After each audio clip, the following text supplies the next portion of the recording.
As someone who has always been terrified at the thought of death, despite the fear, I can't deny that death still holds a certain allure, or rather, curiosity for me.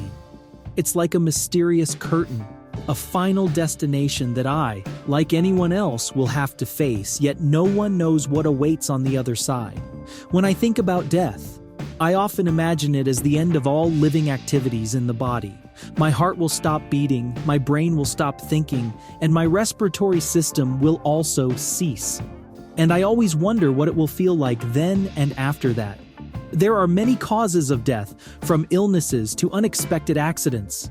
Some people are fine one moment and suddenly, ding dong, death knocks on their door. Hello, I've come to take you, and they're like, oh, I haven't even prepared to collect my debts yet. Their body decides to retire without any prior notice.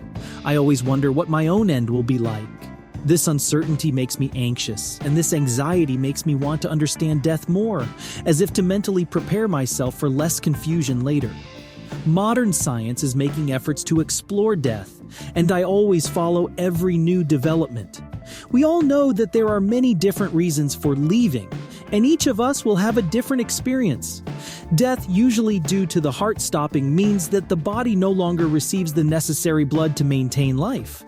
However, interestingly, some studies indicate that our brain can still function for a short period after that. In this phase, you may experience strange sensations like tingling, dizziness, gradually blurred vision, and gradually losing awareness of the surrounding world. In cases of sudden death, the body reacts by releasing adrenaline, helping to lessen the pain. This usually happens quickly and is less painful compared to a death that occurs over a longer process. As death progresses, the senses fade, starting with hunger and thirst, followed by the ability to speak and see, and finally hearing and touch. What about burning to death or drowning? For burning, you will feel severe pain from the burning flames, then lose consciousness due to a lack of oxygen. In the case of drowning, you will feel panic due to a lack of oxygen, quickly become exhausted, and finally unable to breathe. Not every death comes with pain.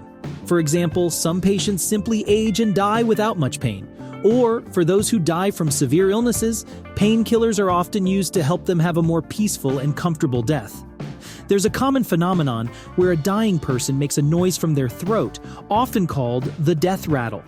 Although this sound seems very scary, as if they are in great pain, in reality, the death rattle is due to the accumulation of fluid in the respiratory tract, not a sign of pain or discomfort for the dying person. That's about the painful experiences before death, but what about after that? Among those whose hearts have stopped, about 1 of 5 of them are resuscitated. They are the lucky ones who have visited death and returned. Interestingly, these people, after returning, bring back quite bizarre stories about their near-death experiences. They describe going through a path leading to a very bright light, or feeling like floating above their body, or even meeting loved ones who have passed away, or other spiritual images. Although these experiences cannot be scientifically proven, they are indeed what they have felt and gone through.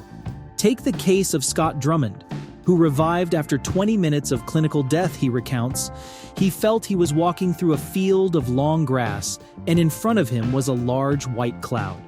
As he approached the cloud, he seemed to review his entire life from birth to death. And after coming back to life, he changed his view of death, saying that he was no longer afraid of death because of that experience. Or another case of Beverly Reynolds, who had a dangerous brain condition requiring risky surgery by lowering her temperature and stopping circulation, making her body like in a state of death. The surgery was more successful than expected, and when she woke up, Reynolds recounted a special near-death experience.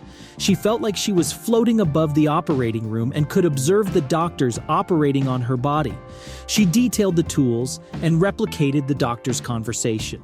The details she described were later confirmed by the operating room recordings and the doctor's accounts, even though her brain signals were flat at the time, indicating she was in a state of clinical death. But it didn't stop there. She said she was pulled towards a bright light where she met her grandmother and uncle and another relative, all of whom had died. She even wanted to stay with them, but then she was pushed back like a jump into a bucket of ice water. Reynolds returned to the real world, full of impressions and brought back mysteries that have no answers. These are just a few stories among many about near-death experiences. There are many books and articles written about this. You can Google to learn more. Near-death experiences, as recounted by Scott Drummond and Beverly Reynolds, not only provide valuable information for science, but also help us understand more about what may happen in the final moments of life, reminding us of the value of every moment. Although death is a great mystery, it is also a reminder for us to cherish this life. We never know what awaits ahead, so let's live every day meaningfully and fully in every moment.